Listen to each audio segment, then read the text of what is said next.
Hello everyone. Today let's explore the position of our home planet, Earth in the solar system.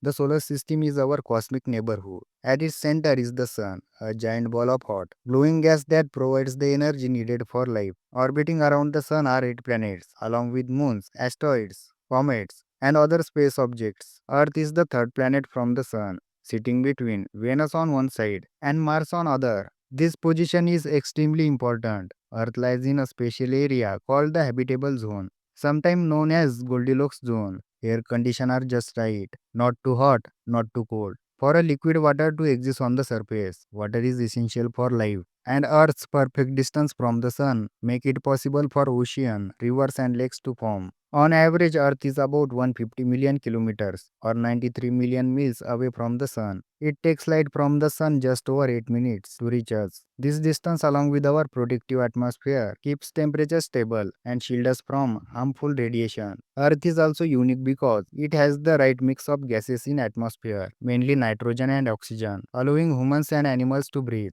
The position of Earth also gives us balanced day and night cycle, and the tilt of its axis creates the changing seasons. If Earth were only a little closer to the sun, it would be too hot and water would evaporate. If it were slightly farther away, it would be too cold and water would freeze. Our position is so precise that it allows millions of plant and animal species to survive and thrive. So when you think about Earth's place in the solar system, remember, it's not just a random spot in space. It's the perfect location for life. And it's what makes our planet so special. Thank you for watching and keep exploring the wonders of our universe.